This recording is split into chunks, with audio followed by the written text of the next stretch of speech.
If you're caring for someone with dementia, you know that wandering is one of the most terrifying things you can face. It just feels so unpredictable, so unsafe, and honestly, it's deeply stressful. But what if we've been looking at it all wrong? What if wandering isn't just a problem to be solved, but a message to be understood? Because finding the why behind it, well, that can change absolutely everything.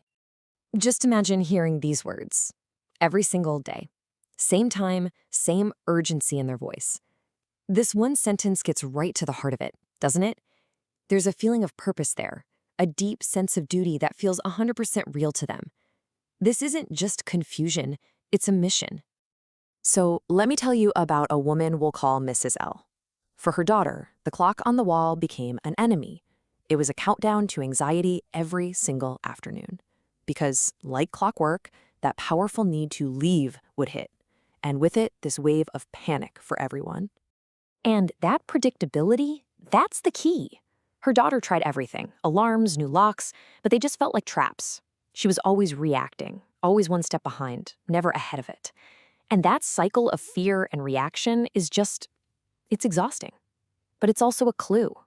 It tells us this isn't random at all. Okay, so here is the huge mental shift we have to make. What if we stop seeing wandering as a behavior that needs to be controlled? What if we start seeing it for what it really is? A message. A desperate attempt to communicate something vital when words just aren't working anymore. This redefinition is a game changer. Seriously, we stop seeing it as an attempt to escape and start seeing it as an act of expression. The brain is trying to solve a problem. Maybe they're hungry, maybe a memory is looping, maybe they just feel uneasy. Our job then is to put on our detective hats and figure out what that message is. So what are these messages usually about? Well, a lot of the time they fall into a few common buckets. It could be something really basic, a physical need. They're hungry, they're thirsty, they need the bathroom. Or it could be a really powerful memory that's just stuck on repeat. Their brain is replaying an old familiar routine, like it's time to pick up the kids or I've got to leave work now. And sometimes it's just a reaction to what's around them. Too much noise, too much clutter. They're just overstimulated and trying to get away from it. All right, so once we start to crack the code on the why, we can finally move to the how. And the goal here is not to confront or restrain them. It's all about gentle redirection. This is about working with them, giving them purpose and connection instead of just putting up walls. And this is where the approach is everything. It's night and day. Confrontation, saying things like, you can't go out or your kids are adults now, it just creates conflict. It escalates things because you're telling them their reality is wrong. But guided redirection, that aligns with their goal. It says, I hear you, I'm on your team. Instead of a power struggle, you suddenly have a partnership. One builds a wall, the other builds a bridge. So let's look at what this toolkit actually looks like in practice. It's all about getting ahead of the behavior. You can build a meaningful little walk into your daily routine, like going to check the mailbox together. You can quietly remove those triggers, the coats by the door, the car keys on the hook. Or, and this one is huge, you start a calming, engaging activity before that 4:52 p.m. window even hits. You see, it's all about proactively meeting those needs before the brain has to scream for them through wandering.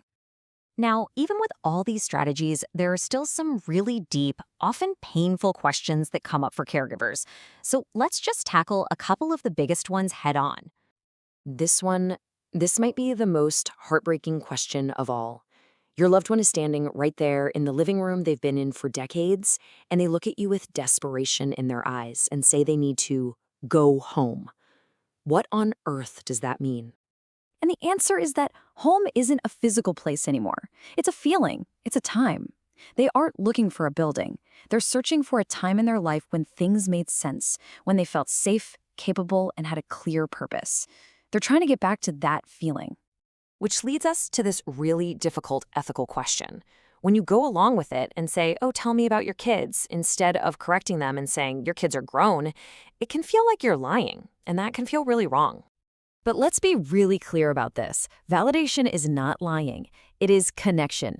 You are choosing to step into their emotional reality because their brain can no longer stay anchored in ours. It is a profound act of compassion that dials down their fear and their distress. It's kindness, period. So, how do we wrap all of this up? How do we hold on to this perspective day in and day out? Well, There's a powerful metaphor that I think helps it all just click into place. This is it. This is everything.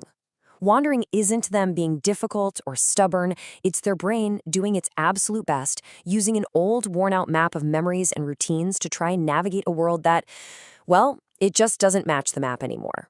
The roads have all changed, but their map hasn't. And that leaves us with this powerful truth. Our job isn't to grab the map out of their hands and tell them it's wrong. Our job is to become their gentle, trusted travel guide. When we take the time to understand their map, we can help them navigate this strange new world. We can change the journey from one of fear and panic to one of connection. Safety and connection really can go hand in hand.